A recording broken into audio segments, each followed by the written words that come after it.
ناظرین، ابلیس بننے سے قبل آسمان پہ شیطان کا نام عزازیل تھا۔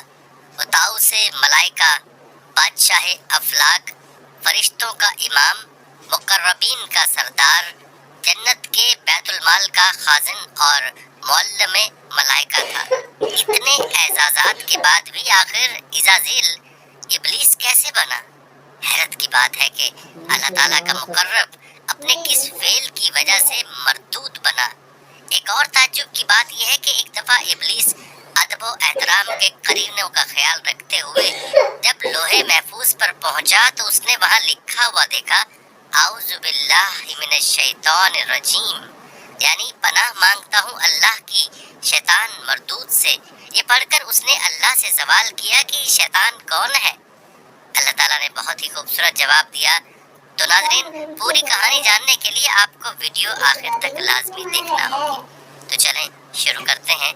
دوستو، آپ میں سے اکثر شاید اس بات سے واقف نہ ہو کہ آسمانوں پر ابلیس خالق کائنات کے چند مقرب ترین ملائکہ میں سے تھا۔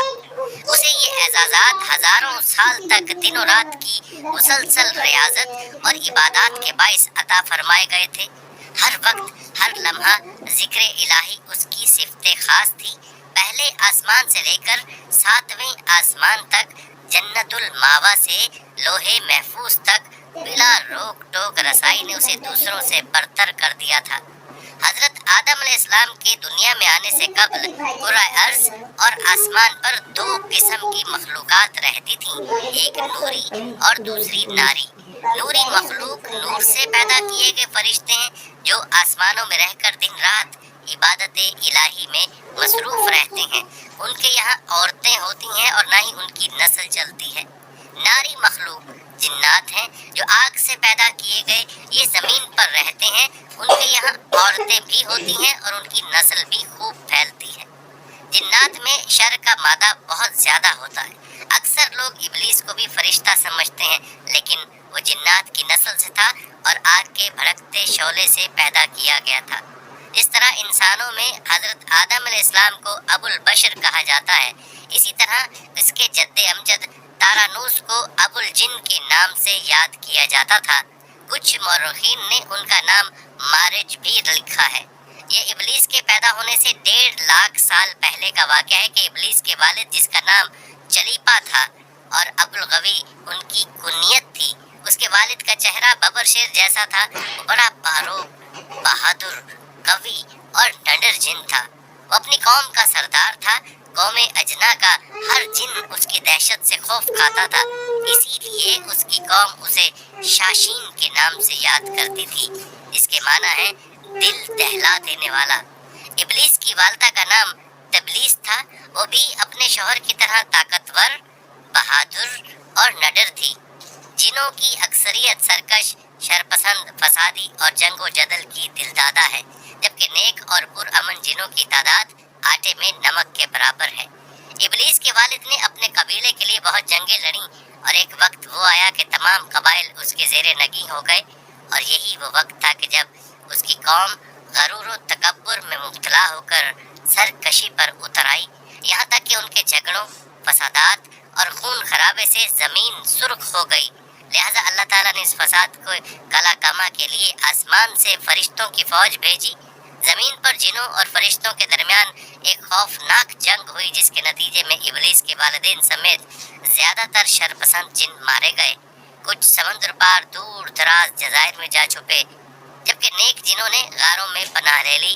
اس وقت ابلیس کم سن تھا اور اس تباہی پر ایک میدان میں کھڑا زاروں قطار رو رہا تھا۔ اس کے ارد گرد جنات کی لاشوں کے ڈھیر پڑے تھے۔ فرشتوں کا کام ختم ہو چکا تھا۔ وہ آسمان پر اڑتے ہوئے واپس جا رہے تھے کہ اچانک فرشتوں کے ایک گروپ نے ابلیس کو روتے دیکھا تو زمین پر اتر آئے۔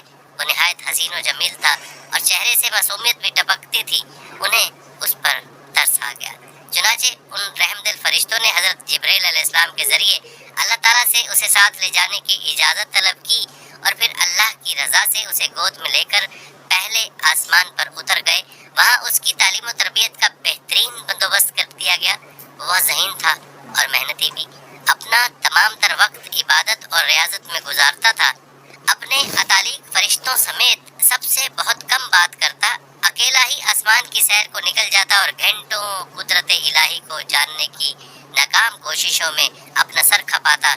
وقت تیزی سے گزر رہا تھا، اس کے سرد رویے نے اسے فرشتوں میں مغرور مشہور کر دیا تھا، لیکن اسے اس کی فکر نہیں تھی۔ اس کا ہدف تو اللہ کا سب سے مقرب اور عبادت گزار بننا تھا، جس کے لیے وہ دن رات ریاضت و عبادت میں مصروف رہتا تھا، یہاں تک کہ ایک دن اللہ نے اسے دوسرے آسمان پر فائز فرما دیا، اور پھر گزرتے وقت کے ساتھ اپنی علمیت اور قابلیت کی بنا پر اسے اللہ کا قرب حاصل ہوتا چلا گیا۔ پہلے آسمان پر اسے عابد کہا جاتا تھا، دوسرے پر زاہد، تیسرے پر عارف، چوتھے پر ولی، پانچویں پر تقی، چھٹے پر خازن، اور ساتویں آسمان پر اسے عزازیل کے نام سے پکارا جاتا۔